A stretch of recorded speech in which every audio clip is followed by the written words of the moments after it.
Kırıp atır mısın?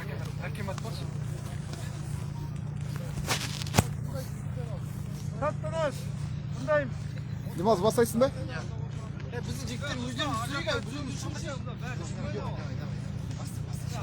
Димал, в прямой эфир ашығып жатырмын мен. Прямой эфир шығып жатыр қазір. Яка өзің жеттер түсірсің. Өзің бадарсың. Олардан алмайсың. Тас баста. Нормально Ассалаумағалейкум қазақ елі, алаш жұрты армысыздар. Біздер Орал қаласының халқы, Орал қаласының жігіттері. Қазір мына жиналып тұрған себебіміз Жаңаөзендегі жігіттерді қолдау үшін келіп тұр.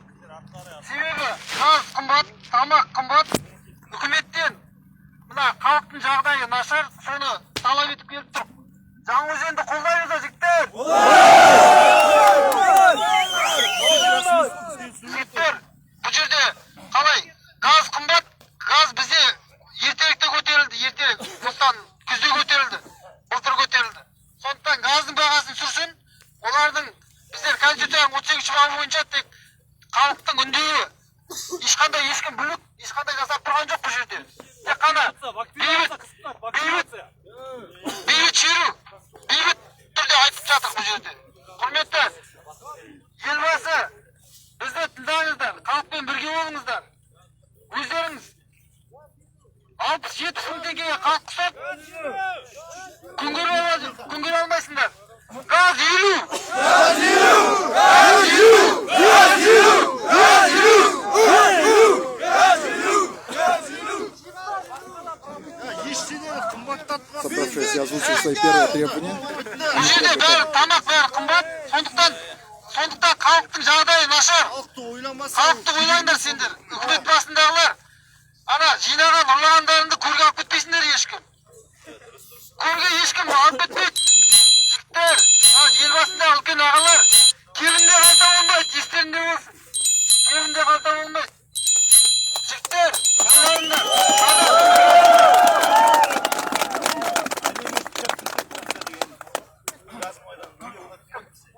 Жігіттер, мына газдың үстінде отыр, мұнайдың үстінде отыр.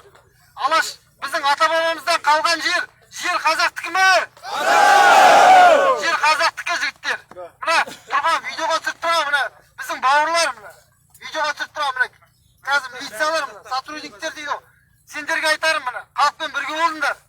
Бұлар намыстарың болсын. Біздер қымбаттылық сендерге де тиіп жатыр. Сендерге де тиіп жатыр қымбатшылық. Ол сендердің 150-200 мың, көп болса 500 мың алып жатқан барсыңдар. Ол ақшаларың халықпен бірдей емессіңдер. Мына бұл жерде 150 мың ғана сотрудниктарың бар сендердің. Оларға да қиындық түсіп жатыр. Сендердің мына киіп жүрген мына киімдерінің бәрі мына халықтың налогынан киесіңдер. Халықтың ақшасын аласыңдар. Халықтың налогынан жинап аласыңдар сол ақшаны. Сендер халыққа қызмет етесіңдер. Сол ұмытпаңдар жігіттер. Маскеде жүрген жігіттер сендерді танып қаламыз ғой көздерімен. Күнде көріп жүрген, Тойсарақада бірге боламыз. Сол ғой жігіттер, біреуінің бауырың, біреуінің сыныптасың, біреуінің жаңағы құда балаң солай ғой енді, ол өтірік емес қой. Аттың төбелінде қазақпыз ғой жігіттер. Алаш жұрты, ұланғайыр жерімізде аттың төбеліндейміз. Сотрудниктер осы жерде. Ассалаумағалейкум жігіттер. Жаңаөзен халқын қолдаймыз, олармен бірге боламыз. Ешқандай қымбатшылық болмасын, ештеңе көтерілмес. Сосын сотрудниктерге айтатын, шипанамыз келіп тұр, бізді кіргізбей жатыр. Сендер де біз сияқты қазақсыңдар. Сендердің ата-бабаларың осы жерді қорғап қалды. Сендер де халықпен бірге болыңдар. Халыққа олай жұлқылап, көсерліктерін тиіспеңдер. Сендер халықпен бірге болсаңдар, халық ешқандай берді болмады, бүйтейіктің бәрі. Ешкімді жұлқылап бүйтіп атқан жоқ. Өздерінің бастап, халықтың өз өздеріне қарсы қоясыздар сіздер. Мысалы, шетелде халықпен жұмыс жасайды сотрудниктері, бірге сыйластықтар, адамгершілік. Сізде ондай жоқ, құрып баратыр аралар. Халық сыйлаудан қалып барады. Мына жерде біздің қазақтың жерін сіздердің, біздердің ата-бабаларымыз қорғап қалды. Қазір сіздер біз халықпен алысып, бұлшыға осы құрт құмырсқа болып өмір сүріп жатсыздар. Ондайды қойыңдар. мирный митингға кішкене халықпен бірге болыңдар. Ешқандай еш нарушение болып жатқан жоқ. Халықты тыңдаңдар, сыйлаңдар. Сонда жақсы сыйластық болады деп ойлаймын. Жаңаөзен халқын қолдаймыз.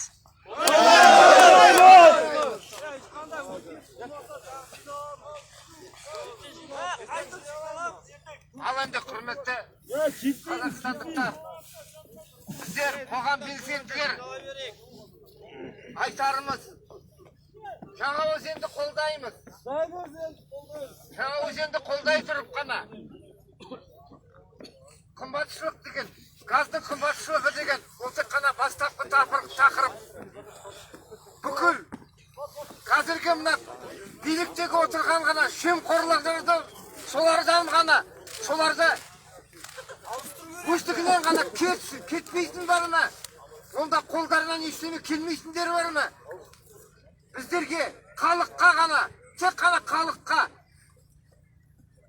билікті берсін. Басқа ғана жол жоқ. Бәрі де, қымбатшылықтың бәрі де кетеді. Есі халықтың өзі ғана осы билікті қолына алса, сонда ғана біздерде ғана жолымыз ашылады. Мына тұрған полицияларға айтарым, сіздердің балдарыңыздың да болашағы біздермен бірге. Сіздерді біздермен бірге болғаныңыз, ол дұрыс болады. Ойланыңыз, халықты орға етермеңіз. Билікке де айтарым, халықты орға етермеңіз.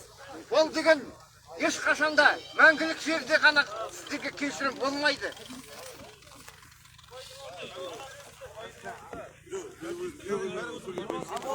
Ассалаумағалейкум, жігіттер. Жаңаөзенді қолдаймыз ба, жігіттер? Бұл жерде ең басты мақсат тек қана газда емес, бүткіл топливоның барлығын арзандатсын деп талап етеміз үкіметтен. Қолдаймыз ба?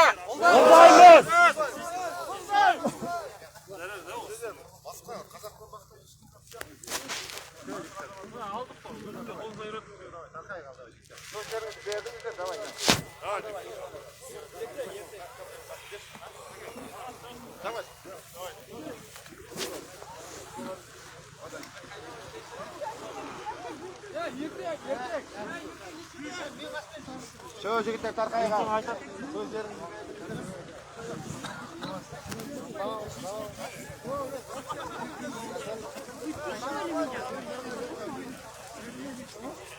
Привет. Давайте, тарқайға. И он там разговаривал с этим, с собравшимся. Ну, что может сказать полицейский, блядь? Как всегда, блядь, собрание незаконное, то все. Акимат никто не пришел, по-моему. С Акимата был заместитель Акима города. А тут прокурор пугал всех.